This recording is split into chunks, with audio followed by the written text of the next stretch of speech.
salespeople in car dealerships have one of the highest turnover rates. So on average, probably about a third of those guys in a dealership are going to be gone within a year. I don't know how many people are like me, but I just had AI negotiate my last car deal while I was in the dealership. Every single time he went over to the sales manager, I was left with a piece of paper that had my offer. Two different salespeople can have the same strategy on the same car, but the final number that ends up in the DMS is completely different. So I built a tool that essentially shows where that gross profit is leaking.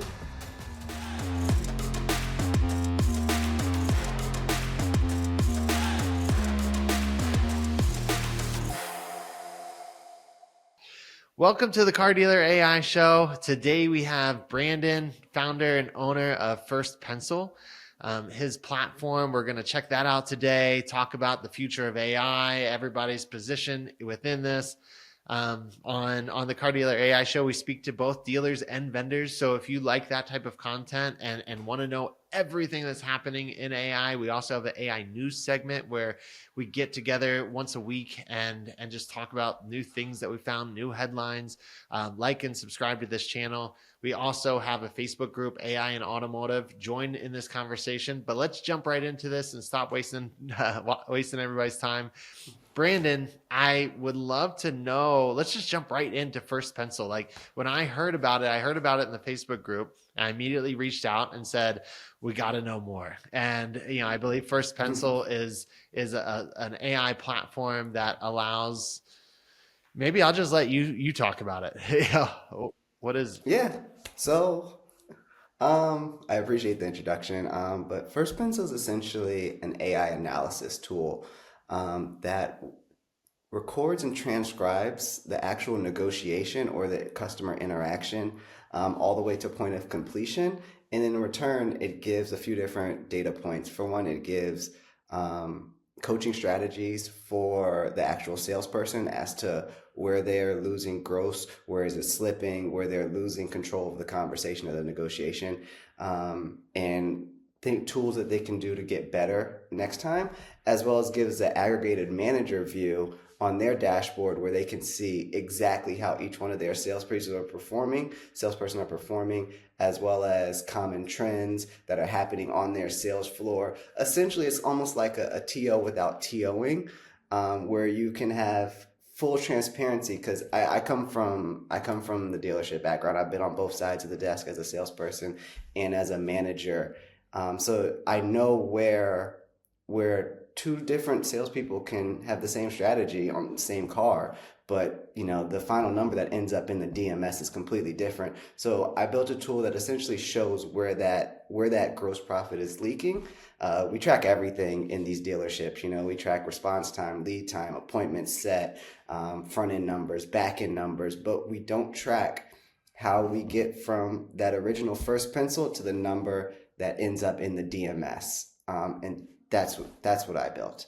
That sounds amazing. I have never been on either side of that desk, but I've been sitting across from that desk way too many times. And it's a crazy experience because I don't know if the salespeople just play dumb or if they really truly don't understand the how the numbers pan out. But when you start asking them, they're like, I don't really know. I don't know what my finance manager just told me that this is what we can do and this is the best we can do. So I love the fact that it could provide more information. I don't know if it provides more information to the customer, but hopefully it'll help the sales rep actually train them on and allow them to better understand how the numbers are what they are. Exactly. So it's not necessarily customer facing, which a lot of AI tools that are coming into automotive these days are. But like I said, it's more of analytics. So think of it, I like to frame it as kind of like game film for car deals. You know what I mean? Professional athletes, I'm sure right now there's a professional coach of every team looking over game film right now and studying how we can do better. And that's essentially what this is for at least for the manager side. Because you can see, all right, so an objection was raised here, but instead of overcoming that objection or building value in the vehicle, salesperson immediately, all right, let me go see what my manager could do, And so it's kind of getting back to sales 101, really, and just building better salespeople but starting with the actual data that's actually going on the sales floor Yeah, in I real time. love the game film analogy. That I feel like then it just clicked, and it's like, okay, so now I'm thinking like, Ex- potentially like change log and the path and the psychology along the path, and so that way we can see like this is what exactly. happened. It's not about the final number because that number might not be replicated, but the thought process leading up to that is what's powerful. Ex- exactly. And that's exactly what it is. It's not really about the number. Obviously, we know every deal isn't going to be a full sticker deal. Market value creates what the cars are going to sell for. But at the end of the day, a strong salesperson is not going to give up, that extra $500,000 gross. You know what Yeah. I mean? That can be saved. We can justify that. We can justify those objections. We can build value. We can negotiate better. Essentially, that's really what it breaks down to. And those $200, $300 saved per deal, extrapolated over, the average sales dealership is doing what, 100, 120,000, 120 cars a month. So even if we're recovering just, $200, $300 on average per deal, like it's the ROI is right there in your face. And it's really essentially it's building better salespeople while also building better managers. Because I'm not to attack any managers, but a lot of time managers don't know what that salesperson is actually struggling with. They don't know how they got there. Like all right, well, this salesperson seems to always get difficult customers. Well, is it really difficult customers, or is the salesperson not really handling the objections per how they should, or is the salesperson not building value, or is the salesperson not projecting numbers confidently? So that it's kind of like an all-around tool. Yes, the numbers are there, and it does give you exact data on the numbers that are that finalize there. But that's not really the point of it. The numbers can be theoretical. Really, it's really about the conversation and the data of that Yeah, conversation. that's so crazy. So, the one thing that I think is amazing here is early on, I was a Zapier tech nerd and I was creating zaps. Yeah, N8N. Yeah, like way before Uh, N8N really, but now we're in N8N. But Zapier was just the way to create linear automations. And now automations are so much more three-dimensional. And you mentioned like we got to this number. How did we get to this number? A linear automation might not be able to get to that number because there's so many variables into here. Right now, we are, as a company, we're all building Claude skills and Claude automations and connectors and scheduling and cron jobs and all these things with the goal of automating 80 to 90% of our hands-on work, where we can all just use our minds a lot more and less with our hands, essentially. And the automations versus saying, okay, you do this, then you do this, then you do this. You do need a process to automate something. That is a prerequisite. But there's always a piece in that process that requires your brain. And now you can place your brain inside of AI and let AI be that brain that says, okay, well, I'm going to do this. Here's my guardrails. Here's my boundaries. Here's like my path and my goal. And here's how I would think about things. I even think about some people say, oh, you can't automate everything. You can't automate like logo design, for example, because it really requires a creative. But when I met with my designer, I said, okay, well, you get this job. What do you do first?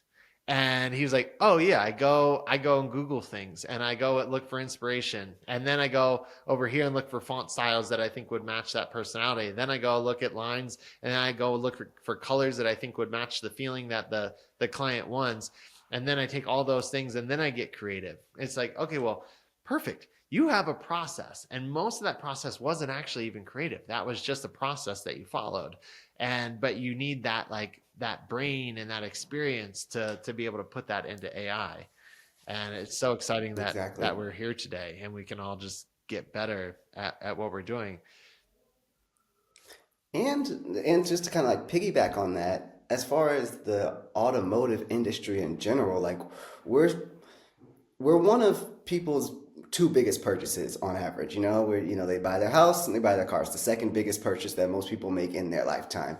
And it's also, at least in the United States, it's also one of the only purchases that somebody goes into thinking they're going to negotiate. Mhm. Like whatever price they see, they go into it saying, "Hey, I'm here to negotiate. That's what you do at a car dealership. You don't do it when you go to Best Buy. You don't do Yeah. it when you go to Chick-fil-A or a restaurant or anything like that. But when you walk into a car dealership, this customer's mindset is, I'm going to get the best deal. So it's a little bit of a give and take. It's a game. It's a challenge. To the customer wants to get the best deal. The salesperson in the dealership wants to make the most money possible, not on a sleazy rip-off way, but on a fair. The MSRP is there for a reason. That's the manufacturer's suggested retail price. That's what this car should retail for. The customers are walking in with car gurus and Kelly Blue Books and all these other tools right now as to what they think they should pay for the car. So it's a bit of give and take. So what this is it's training for that. We have to train and we have to get better incrementally, progressively every single day to maximize our money. Like, the industry is, deals are getting slimmer and slimmer. And I know there are a ton of great AI tools out there in general that get customers to you. They get them in front of you. There's a ton of AI tools that automate everything else that has to happen to get that deal pushed, to get it penciled, to get, that money in from the banks, everything like that.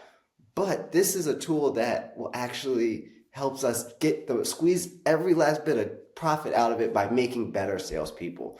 And it's Yeah, sorry, I and mean to cut you just off. thinking about like giving dealers a fair chance too, and not that dealers don't have a fair chance, but AI is going to talk to AI, and that can happen in the dealership, but the dealership has to be equipped with AI. Consumers are equipped with AI right now, and I don't know how many people are like me, but I just had AI negotiate my last car deal while I was in the dealership. Every single time he went over to the sales manager, I was left with a piece of paper that had my offer. So the other thing now is consumers are all equipped with AI. So consumers can actually negotiate car deals with AI. How how many dealers are actually using AI to combat that and negotiate back and forth?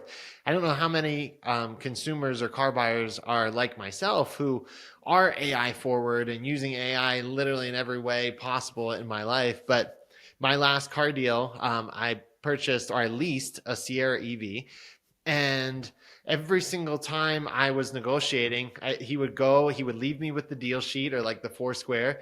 He would go to his manager's office. I would go to ChatGPT. I would take a picture of that and say, hey, what do you think about this? And then it would tell me, oh, well, he removed the, you would probably know this better, but what's it called? Residual price, or that number, that like decimal number? He the Yeah, the money money factor. factor. And so it's like that's never Yep. on the deal sheet. And I've never really actually I've always known that a money factor exists, and I just always thought it had to be a hidden thing.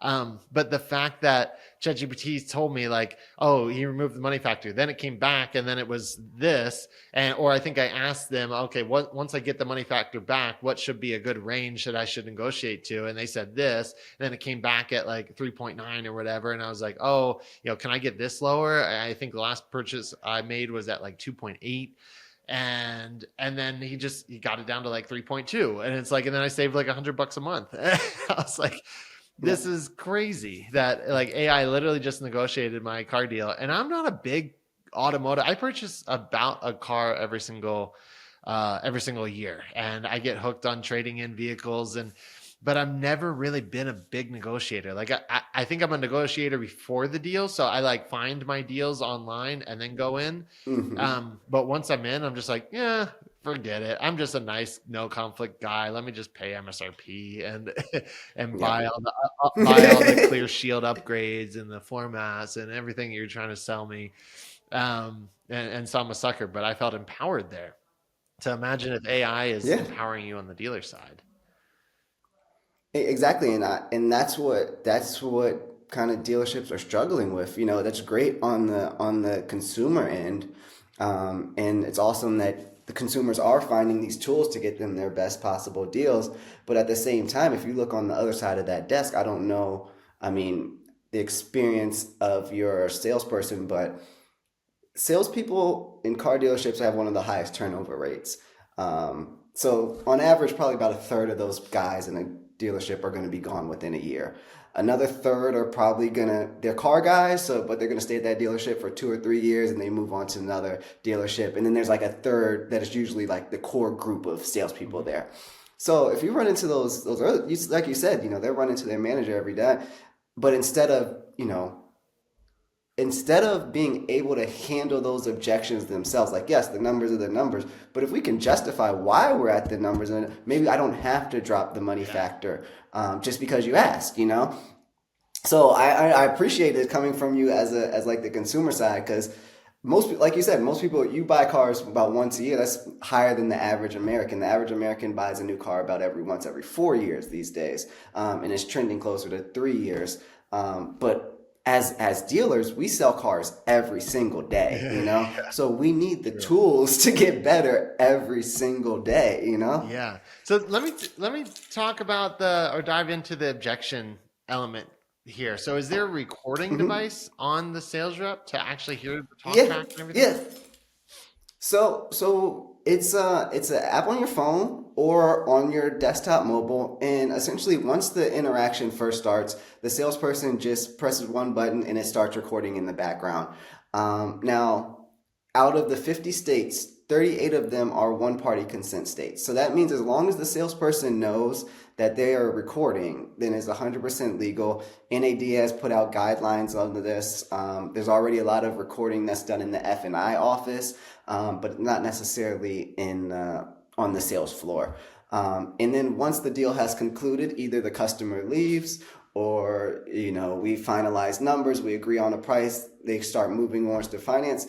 They end the recording, and then it automatically, transcribes the entire conversation, and then gives you a detailed analysis, broken down into even timestamped at where price was introduced, where objections come up, strong moves on the salesperson, weak moves for the salesperson, concessions given.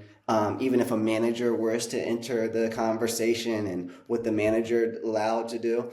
And then it gives a recap and kind of like like I said, a game film, kind of like a coaching strategy. Like, okay, you were strong here, but moving forward, we can start working on these things, which is the same thing that a good manager really does if they had access to that entire conversation. But as far as like usually the workflow of a dealership, how it works is, salesperson meets the customer, test drive, builds rapport with them, presents first numbers or first pencil, as we call it in the dealership world. They present the first pencil. If the customer has some objections, like you said, they'll go back to their manager. Maybe at that point, the manager will come out and do what's called a TO and introduce themselves to the customer and kind of take over negotiations, or at least step in with some bit of authority at that point. But the only information that the manager has is from when that salesperson first came back and like, hey, customer said X, Y, Z, I need help with this, but they don't know what happened up until that point. So you can only coach off of, the information that you have. This is just giving us the rest of the information as to how that conversation got to that point. Yeah, that's really good. Like I said at the beginning, it's like I always feel like sales reps kind of just play dumb about the numbers, and so every question I ask, they have to like go back and then just waste a bunch of time. And it's like now they probably would understand it. I know part of it is strategy, like, hey, it's not me, but I truly believe that sometimes they don't really understand the numbers. And a lot of times they don't. It depends on how the dealership is set up. Sometimes, salespeople don't worry about the numbers at all. Like, that's the manager's thing. Like, that's what I come from a background in high-end sales or high-line dealerships. So okay. I started my sales career in Ducati, where I was essentially a one-touch dealership. So I was the salesperson, the finance manager, everybody. Oh, wow. And then I moved over to BMW cars, and then Mercedes-Benz at a few different dealerships. So I was always very well aware of, the numbers, the rebates, the residual value, the money factors, any kind of incentives that were going on at that time, because that's how I made my money. And I was a little bit more of a high touch, just dealing with that type of clientele. They expect a little bit more out of you. But I know a lot of other dealerships that, the salesperson, they're kind of out of touch. It is kind of like in the manager's hand. And just to touch on your point of kind of like that building being a strategy, I know a lot of consumers go in there thinking like, oh, this is like a game where they're playing. But in hindsight, this is another reason why I built this tool, because it's not necessarily a strategy, but like I just said, you guys buy cars once every year, 2 years, 3 years.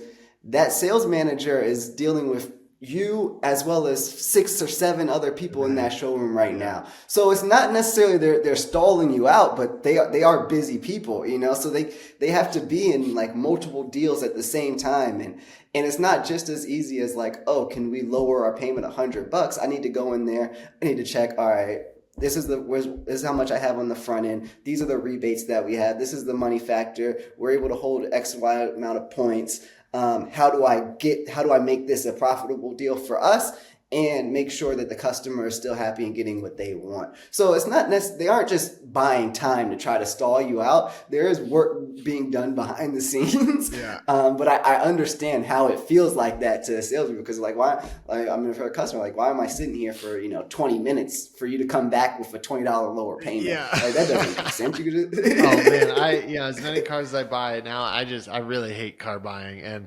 I've done a couple of deals over the phone where I'm just like, yeah, the kids are sick, but I really want this. Can you do this and deliver the car and do all that? And I've had success in that. It's actually been really nice. It takes longer, to be honest. Sometimes it takes like a day or two, but because it's a phone tag and they got to call you back. And yeah, so for me, it's like, okay, at least I never had to leave the house.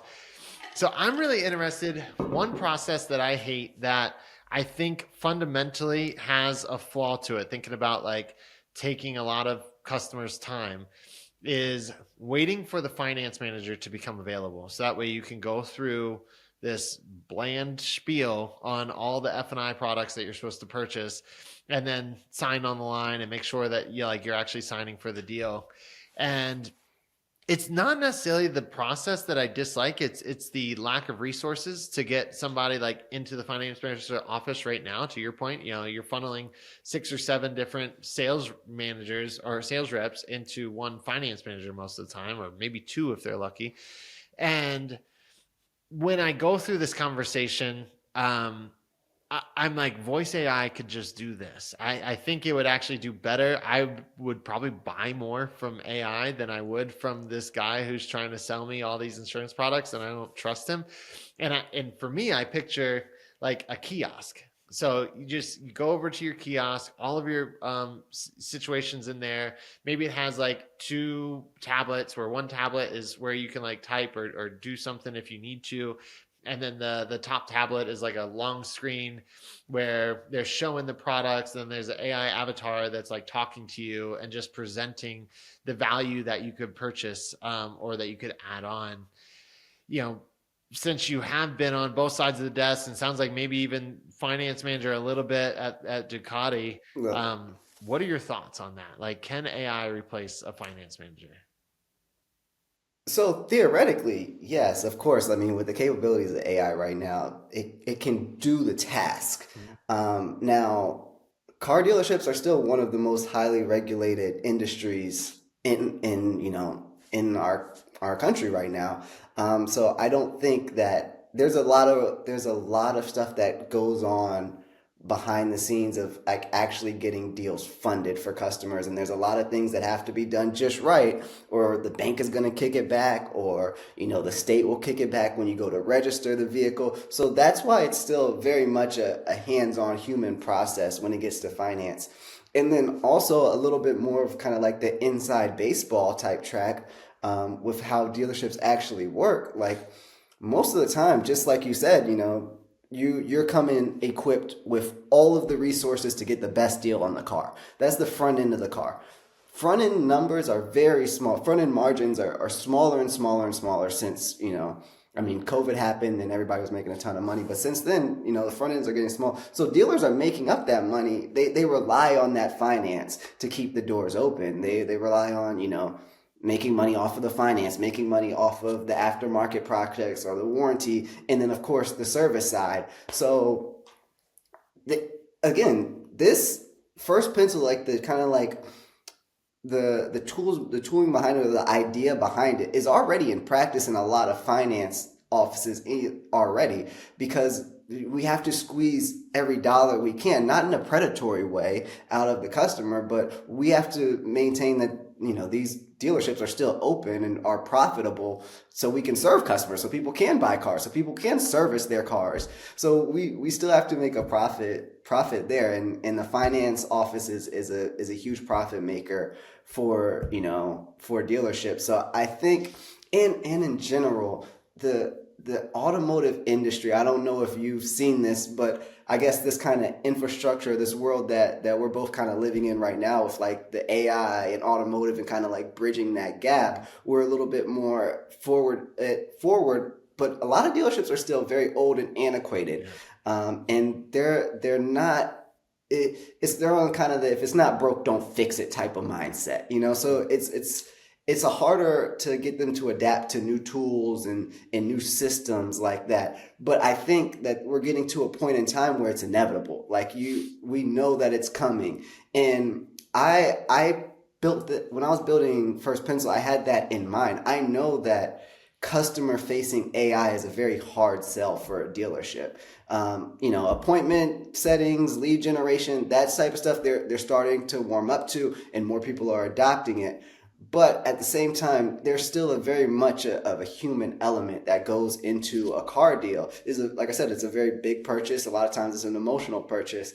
So you don't want to kind of lose that connection with the customer and make it too transactional, even though it is, a huge transaction at the end of the day. Doesn't matter how much money somebody has. If you're handing somebody $50, $60, $70,000 for a car, or signing a finance contract, like that's a big purchase. So we still want to maintain that human touch and make sure that we do care about you. Like we're not taking your business for granted. But at the end of the day, we have to maximize the business. At the end, it's still a business, so we have to maximize our profit any way that we can and squeeze any dollar you can. So we can. I'm sure that there will be kiosk. Tesla's kind of that way. You do everything online. You just kind of go in and you pick up your vehicle. But I think we're still a bit of ways from fully replacing salespeople and/or finance managers in franchise dealerships with kiosk or bots like that, because there's also like there's questions that yes, the AI can give you, but you kind of want it from a person, if that makes sense, and there's still a bit of sales. I don't know if you've run into a great finance manager, but they'll have you thinking like, man, I can't leave out here without this warranty. Like that's just my tires are gonna idea. curb, and I'm gonna brush my rims up against the thing, and it's going to cost me $20,000 to replace these, and these are low profile tires, and the dogs are going to scratch. I use my wheel and tire. I've heard it all. I and use I'm the like, wheel you're and tire right, I do have dogs, myself, and they are going to scratch this. And that's going to cost a lot of money if I have to replace the whole seat. And so I've experienced. It's still a conversation. Yeah. It's still a conversation, I have experienced it. The other side of the coin is I don't think people want to talk to people. And, if you look at like the self-checkout lines and you have all these cashiers that are just empty, I avoid going to the cashier because I don't want the small talk. And I want to just like go like do my self-checkout, even when I have a massive cart. And I think people are getting to that point. They don't want a phone call. They want a text message. And so it'd be interesting to see where this goes. But in terms of holding margin, I look at CarMax, for example. So have you ever purchased from CarMax yourself? No, I haven't. Okay, so let me just walk you through this process. So you go, and there's not really a finance manager. There is a finance office that every now and then they have to like ping for something, mainly for your trade-in and to make sure that they're like checking the balance or the payoff for your vehicle. That's the only like real human component, I think, in their finance manager element. And the rest of it is they turn their monitor towards you and say, you're approved for these loans. The crazy thing is, I think that they're making all of their money on that process because there's a computer monitor that's saying that Ally, Chase, blah, blah, blah, all these different things are going to give you this rate, and then you just pick the lowest rate. that lowest rate is super high. And like, I always have to bring my own money to CarMax. And because I can go get a loan for 4%, and I know I have great, like high sevens credit score, I'm bringing in a cosigner, we have great household income. And then I get CarMax is going to give me an 8 or 9% loan. And I'm like, this is Yeah. ridiculous. But how many people buy into that? Because they're going to negotiate with a human. You can't negotiate with a computer screen that just tells you this is what it is. Like, this is factual. It's kind of like when the finance manager gets off the phone and says, hey, I can get you this percentage. You just believe that because you're like, oh, he just spoke to him. But now people like know to negotiate that and say, hey, can I shave off half a point? And so same with the add-ons. I think you can have the conversation. I think voice AI can have that conversation. A little bit of background. I own cardealer.ai, and we do voice AI to outbound. So like people that don't even care to talk to us, they're not reaching out to us, and the conversations are incredible. Yeah. And I listen to it and I'm like, this is crazy. A sales rep would have never closed this deal. And like, they would have empathized and said, oh, I understand. It's okay. I'll call back later. AI is like, oh, I'm sorry that happened, but let's get you in tomorrow. And would tomorrow afternoon or evening work best for you? And they go right into it. And I'm like, holy crap, this is great. They actually empathized more than a human would and redirected. They, what is the thing? They call it ARM. I forget what it is. But anyways, sales acronym that basically is like acknowledge, redirect, and then basically close the deal. I forget what M stands for. Mm-hmm. But yeah, so I'm really interested. I think like companies like a CarMax, like what is it called? Echo Park, the Sonic Automotive one, like those like more modern ones, Tesla. I went and test drive a Tesla one time, and I think both sides of the coin. One, I didn't purchase the Tesla, so that shows that like sales reps could have provided value there. But two, I was like so shocked that they weren't selling, and like I would never be intimidated to go back to that dealership, and knowing that like, okay, I'm not going to get hounded. They never called me afterwards. Like lots of flaws from a business side of things. Yeah, I was going to say that's both good and bad.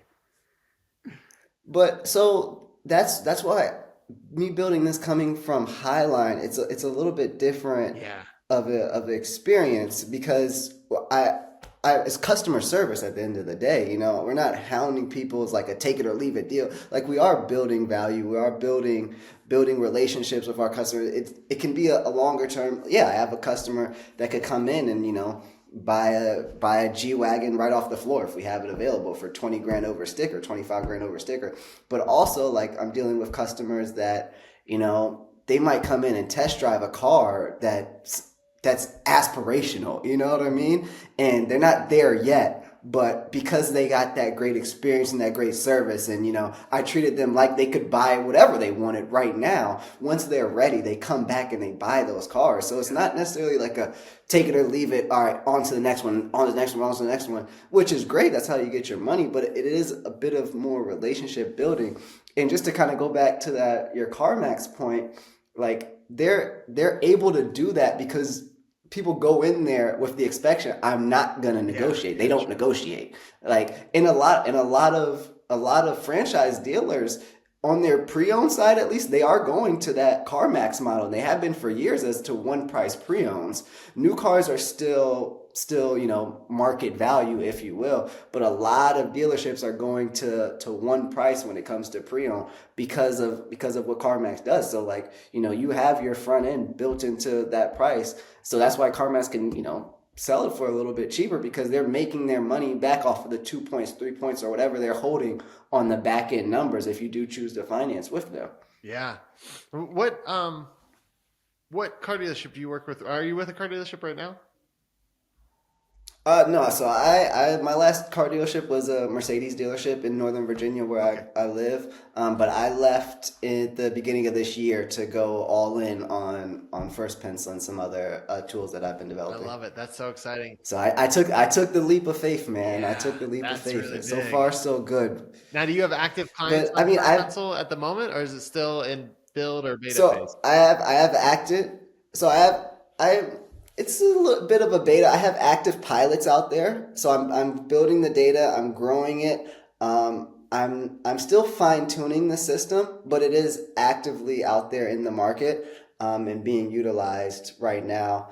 Um, so I've I've been working in. I started like a lot of us, doing like AI consulting a couple years ago, and helping businesses like implement solutions. And then I built kind of like this relation. Actually, I built a. I'm sorry, I don't mean to go back into like the backstory of how we got Oh here, yeah, let's but do it. um, I built a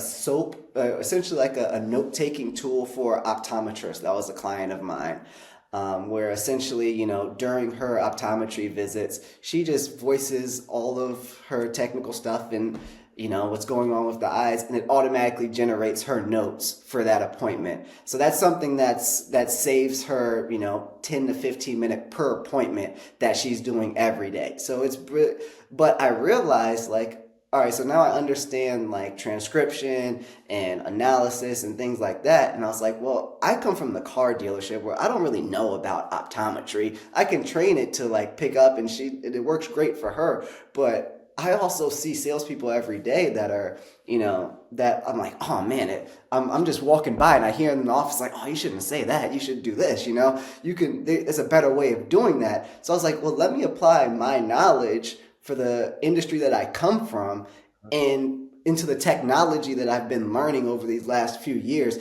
and kind of merge it together. And then I was just like doing the number, and I was like, oh, this is it. This had to happen exactly how it did to get to this point, to make this tool that is essentially what people need. And it like I said, the money's there. The ROI is right there in your face. Yeah.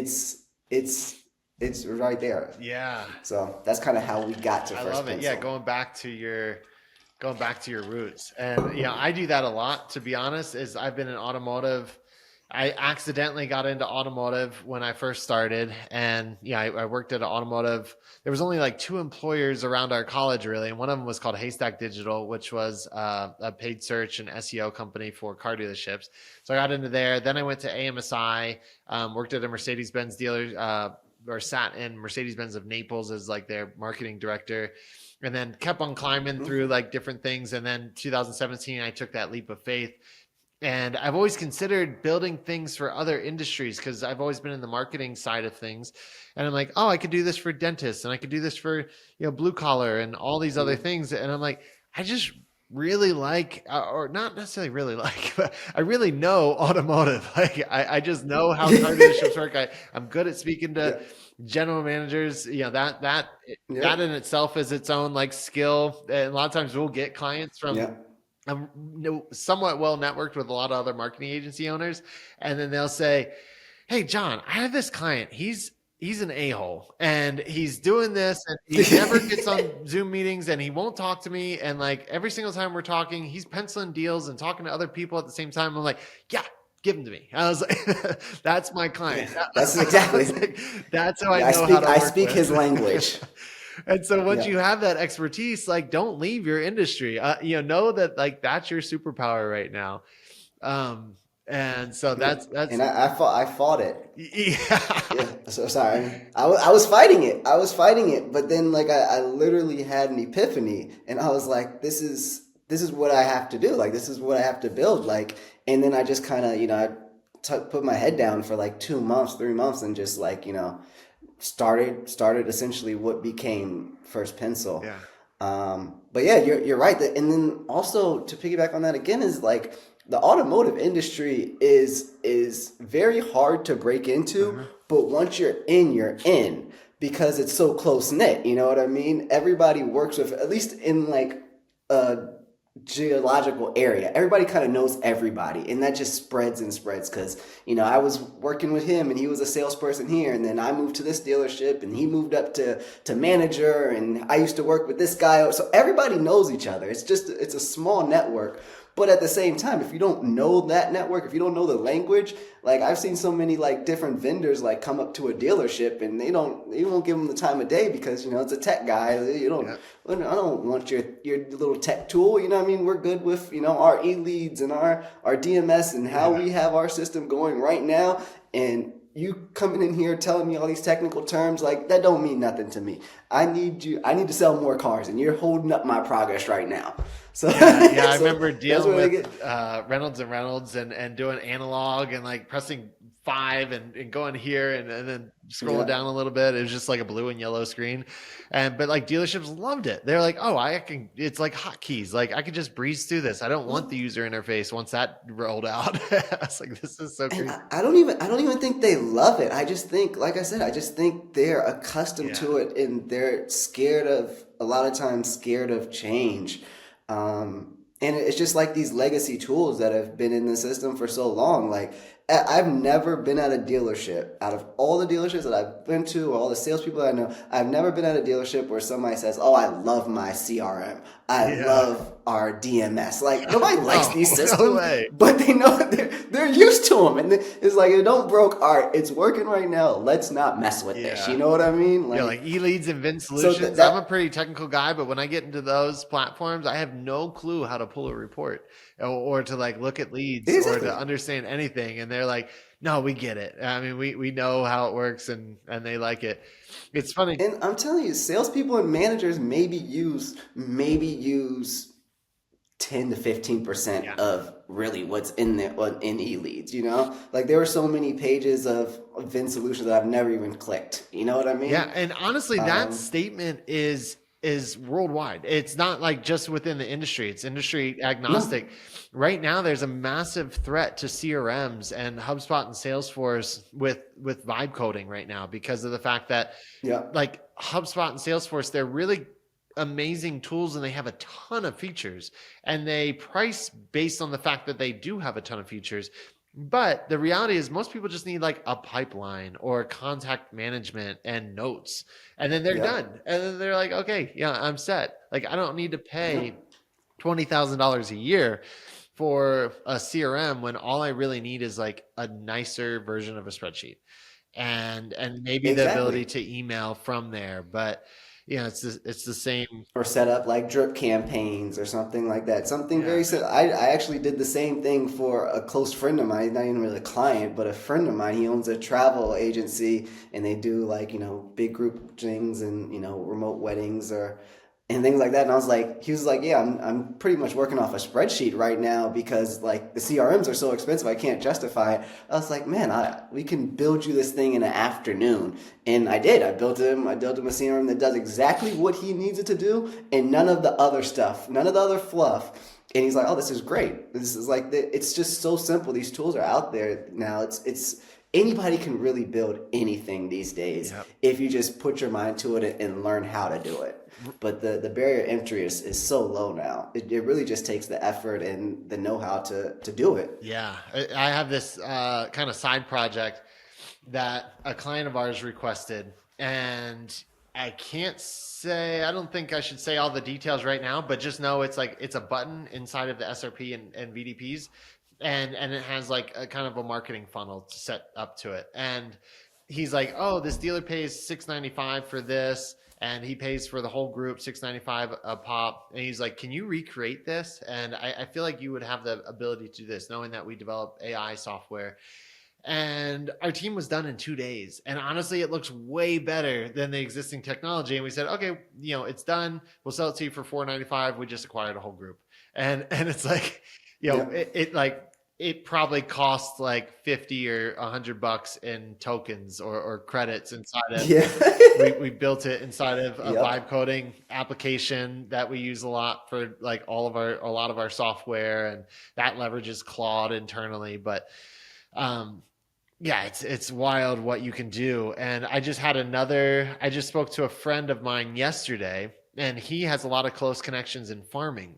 I don't really fully understand. I don't Okay. understand this, what exactly he's building, but they do like soil testing and then somehow they get the results. And he's building this thing where it connects into some John Deere service where you can send your soil test over to John Deere and then John Deere like probably, I don't know exactly what it is, but he's doing the Yeah, he's doing the same exact thing. He's like, look, I have family that owns farms and they pay this much money for this API connection into John Deere, and I could just undercut this and like I could charge way less. And so he developed it in a couple of days and he's almost done. And I was like, the threat to SaaS is so real and so wild, but it comes from so many different angles. And you have like people think, oh, it's just going to replace SaaS. Really, I think it's going to price challenge SaaS or compress the price in SaaS. There'll be more options probably. There might be less features or more niche things, but then there's also the scenario that like people just build what they want and then they feel like, okay, cool, I can just customize this and I can have feature requests. My wife is building this software right now. Took her like 3 days and now she uses it in her day-to-day job. So she has a job and she's like, I just want this software to help me better manage the data and generate reports and generate PowerPoints for the executive team that's based on the data here and help me strategize and allocate resources and all this stuff. And she's not even selling it right now, but she's like, this is just making my day so much easier. Like I have yeah, like more vision into everything we're doing. And where normally there would be a software like this, and then I would get stuck and I would get limited. And she's like, now I just go over here, vibe code it, publish it, and then I have a new feature. She's like, yeah, it, yeah. I just tell it what I want it to do. yeah. And I think that dealers need to start to adapt that mindset. I'm going to shoot myself in the foot because I'm in the vendor side, but just like think about like, hey, you're still going to need products. You're still going to need products because of the fact that like product people can think through every single challenge and add every single feature. So they're going to be more, SaaS is just going to be more robust, and there's going to be the chance to survive as a SaaS company is just build a big moat around you that like somebody can't just vibe code. But there's so many things that you can just code up and build this one software that does one task. That wouldn't make sense for a SaaS company to try to do because there's only like, you're the only one who would use it.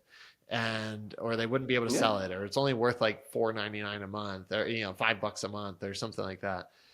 Um, Yeah, even when I was still on the sales floor, I had my own tools that I built myself just for me and my leads and my customers, which, there are a ton of options out there right now, but I just went ahead and built my own lead follow up. I built my own, 11 Labs secretary, if you will, yeah, to handle calls. So while I'm dealing with another customer, so so cool. there are people that are doing it, but it's still, at least in automotive, it's still very few, at least from what I've seen, of people like on the sales floor actually being proactive and putting their best foot forward and trying to figure out these solutions for themselves. Like I said, a lot of the dealerships are still kind of in the stone age, if you will, of technology, and just kind of, if it's not broke, don't fix it mindset. But it's changing so fast and so quickly that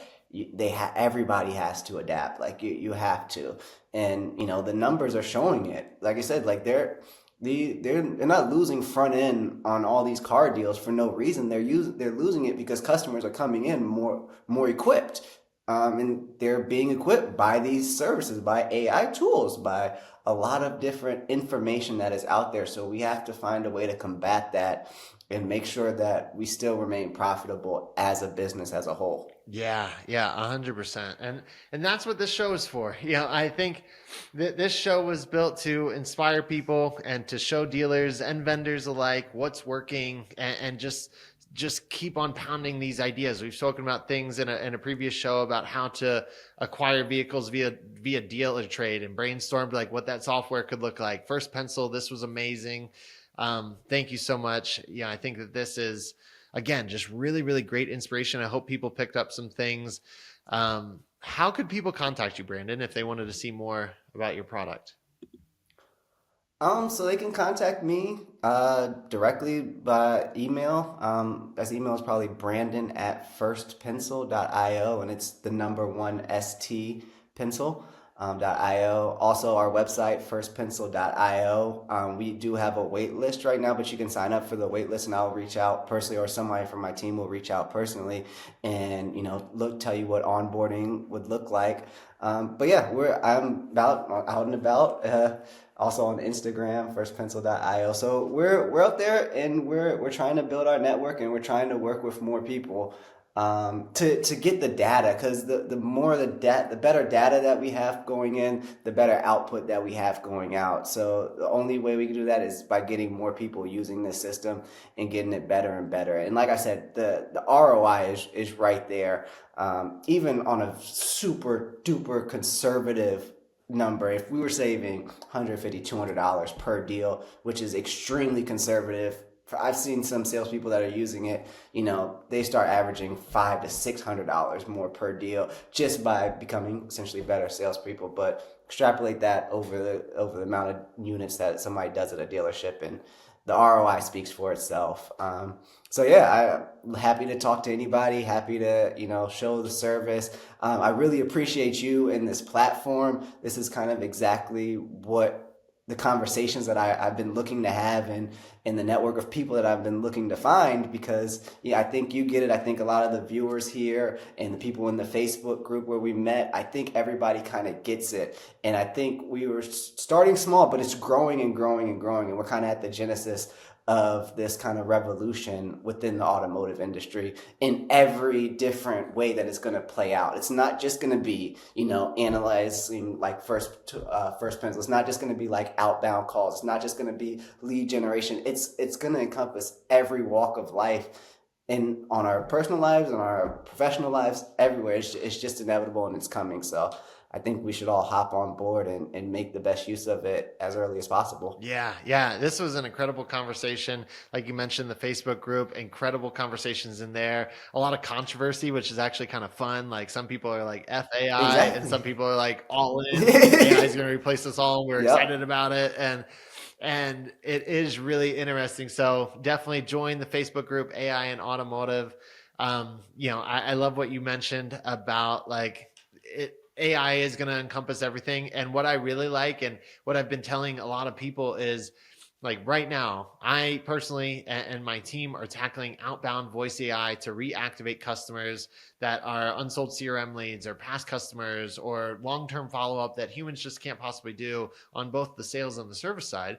You're tackling first pencil. I spoke to somebody who's tackling just general dealer intelligence, somebody who's tackling vehicle acquisition, like all these super niche things. What's going to end up happening is we're all going to be building these things and perfect them, and then they're all going to come together. And that's where Yep. probably Cox Automotive will end up like having a That's fully AI run company, because our dealership offering. And I really think the future of business is acquiring an asset. And it's not going to be about like acquiring a business that you have to manage a bunch of people. It's going to be about acquiring this asset that just kind of runs really well. And maybe there's a Yep. human component to help it navigate. But again, amazing conversation. I love to speak to these tech leaders in this space and innovators. Incredible job, Brandon. Excited to see First Pencil grow. If you like content like this, please like, subscribe, and hit that little bell icon so that way you get notified every single time a new show publishes. And we'll chat with you all soon. Thanks so much.